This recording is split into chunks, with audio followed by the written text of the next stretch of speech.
into the fast guys. These are the Abu Dhabi drivers. Al Hameli looked really strong out there this morning, and this is one guy that, if he gets it all right, could take pole position today. Ahmed Al Hameli, the 33-year-old driver from Abu Dhabi, who is looking for his first World Championship, starting his 51st race ever. And for him, he is looking for his 9th career pole position. Ahmed Al Hameli, who has done very, very well of recent late. And for him, he is in his, we mentioned, his 51st start. He is 1 for 2. He's got 6 straight podiums, Jonathan. Either finishing first or second. He won from the pole. Really nice on that corner there on the far end where everybody else was having the handling problems. Looks quite fast there. Almost loses it into the first turn as he accelerates into turn 2, which is a very, very tight 45-degree left-hander. Both accelerating well.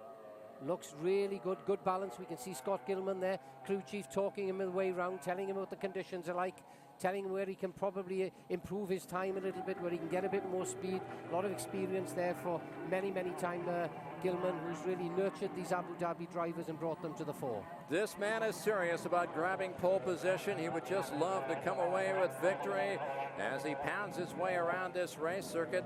And yes, he won from the pole here a year ago. He would love to get pole position again for the 2nd straight year. Ahmed Al Hameli, he's lost it. He's lost the boat. He flipped it over, barrel rolled twice, was able to gather it up, launch the boat. You could see turn number 6, how difficult that corner was. The rogue wave hit him, and he all of a sudden lost control, set the boat down. It didn't set straight, and he barrel rolled and snapped that boat around 2 times and was able to get out of the boat. And oh my, what a vicious accident down in turn number 6. You can see the frustration trying to beat his fist against the boat. He's got to be disappointed. He knew he had a fast lap, but again, turn number 6, we talked about it all day long, can bite you, and boy did it bite him in a big way.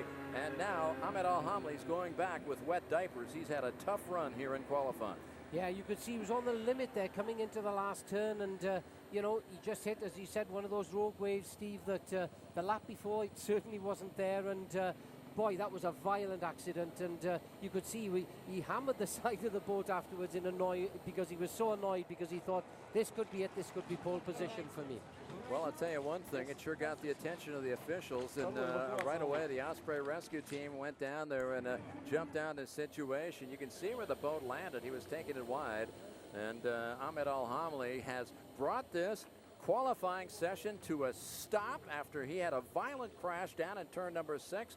Looked like he was fighting his way toward the pole, and he was going toe-to-toe with Sami Celio, but Celio right now with a 51.88. Let's watch this again here as he tries to set the boat going into turn number 6 as he works his way into a very difficult corner. Now he'll make the turn, he'll launch the boat, it doesn't settle straight, it goes over, and he barrel rolls once, goes around the 2nd time, and that's it for the man from Abu Dhabi. Look at the engine cowl go flying a total of about 30 meters off to the right. And you can see the energy that was expounded from that accident as it ripped off the engine, and the cowling went flying about 30 meters off to the right.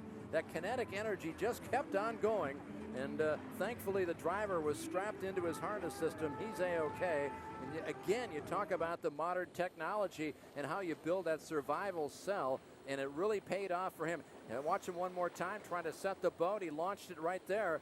Interestingly enough, it looked like he was trying to turn after he launched it. He knew he had to make his turn around the corner, and when he did that, he aced the steering wheel just a touch, and that was enough to where when it set down in the water, it wasn't flat and straight, and he lost it completely and barrel rolled 1.5 times to a vicious stop. Yeah, he seemed to get away with it the first time. The boat came up, landed, came up on its side, landed, but he obviously, the steering wheel was already turned because he was still committed to the turn, caught one of the outside sponsons, and he was over. And that accident was probably at 130 odd mile an hour, so I can tell you he's going to be sore for the rest of the afternoon. Yeah, your brain power, you get the red mist, Jonathan. You get there, you're so finely focused, and again, we'll watch it from a different angle here as you get a chance to watch him coming down into turn number 6.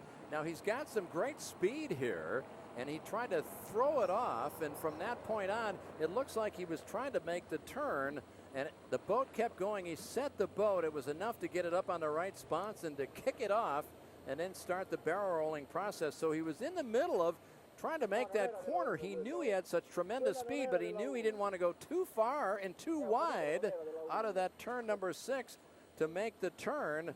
And I think he rushed it a bit. Boy, he paid the price for it too. Yeah, I mean, the boat was launched in the air off that first wave, wasn't it? And I mean, he was running at 130 mile an hour, about 6 feet off the water. Boat came down. It looked like he'd actually saved it. And then you can see here again another shot there. 130, committed to the turn, boy. You can see the boat rocking right to left. Almost loses it there. Comes into the turn again. And this is where it all starts to go wrong for him. So he was committed. He was right in that corner, and then right from there he launched, and now you're just hanging on for the ride because the boat's not settled straight. And as he was making the momentum through the corner, he couldn't do anything about it.